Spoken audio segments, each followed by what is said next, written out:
प्यारी साध संगत जियो, सभी को राधा स्वामी। प्यारी साध संगत जियो, इस वीडियो में हम अध्याय 8 के बारे में जानेंगे, जिसमें है लुधियाना रेलवे स्टेशन का किस्सा। होशियारपुर में संपन्न हुए सत्संग समारोह के पश्चात हुजूर साहिब ने वापसी के मार्ग में फकीर चंद जी द्वारा लिखित एक पुस्तक खरीद ली। उनका विचार था कि दिनोद की और लंबे रेल यात्रा के दौरान यह पुस्तक उनके समय को मनोरंजक बना देगी।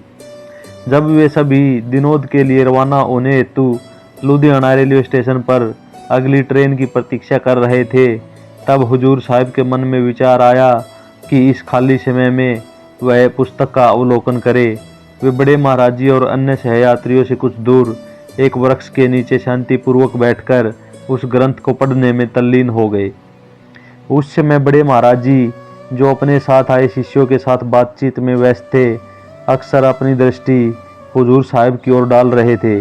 उनका मन बार बार हुजूर साहिब की ओर आकर्षित हो रहा था। कुछ ही क्षणों में बड़े महाराज जी ने अपने शिष्यों की संगत छोड़कर हुजूर साहिब के पास जा पहुँचे और उत्सुकता से पूछा कि वे क्या कर रहे हैं। हुजूर साहिब ने उत्तर दिया कि वे सत्संग स्थल से लाई गई एक पुस्तक का अध्ययन कर रहे हैं।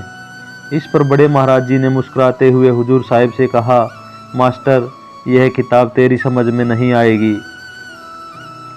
हुजूर साहिब के दिल को बड़े महाराज जी की यह बात बेहद चुभ गई और उनको तीव्र क्रोध की लहर दौड़ गई।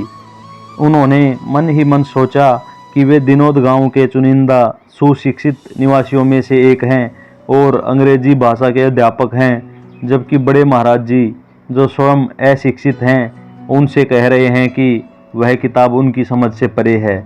अज्ञानता में हुजूर साहिब ने मान लिया कि बड़े महाराज जी उन पर तंज कस रहे हैं। उस समय वे मन ही मन बड़बड़ाए, परंतु बड़े महाराज जी के समक्ष उन्होंने कोई प्रतिक्रिया नहीं दी।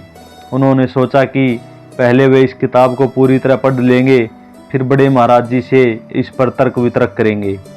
लगभग 1.5 साल बाद जब हुजूर साहिब ने बड़े महाराज जी से नाम दीक्षा ग्रहण की, तब उन्हें संतों के मार्ग, उनके आध्यात्मिक ज्ञान की गहराइयों और महत्व का अनुभव हुआ। एक दिन हुजूर साहिब बड़े महाराज जी के चरणों में आकर झुक गए और आंसू भरी आंखों से माफ़ी मांगने लगे। बड़े महाराज जी ने चकित होकर पूछा कि वे इतने परेशान क्यों हैं। हुजूर साहिब ने उत्तर दिया, महाराज जी, मुझसे बहुत बड़ी गलती हो गई थी। आज मेरी आंखें खुली हैं। मैं आपका अपराधी हूँ। होशियारपुर में आपने मुझसे कहा था कि मास्टर, तू इस किताब को नहीं समझ सकता। उस समय मुझे आप पर बहुत क्रोध आया था। मेरे मन में विचार था कि मैं इतना शिक्षित हूँ और आप तो शिक्षा का क ख ग भी नहीं जानते। आप कैसे समझ सकते हैं कि मैं इसे नहीं समझ पाऊँगा। मुझ में बहुत अहंकार था और मैंने आपको एक साधारण मनुष्य मान लिया था। बड़े महाराज जी ने हुजूर साहिब के इस सच्चे और मासूम पश्चाताप को सुनकर अत्यंत प्रसन्न हुए। उन्हें इस बात की हर्षानुभूति हुई कि हुजूर साहिब ने आत्म मूल्यांकन की चेतना का विकास कर अपने अंतर्मन के अहंकार को साफ करना आरंभ कर दिया है। एक साधक के जीवन में अपने दोषों को स्वीकारना और उन पर काम करना एक महत्वपूर्ण चरण है। हुजूर साहिब को नाम दीक्षा और अभ्यास के बाद ही यह बोध हुआ कि उस दिन रेलवे स्टेशन पर बड़े महाराज जी का इशारा उस उच्च आध्यात्मिक ज्ञान की ओर था, जिसके वे स्वयं एक अनुभवी और जानकार थे। राधा स्वामी।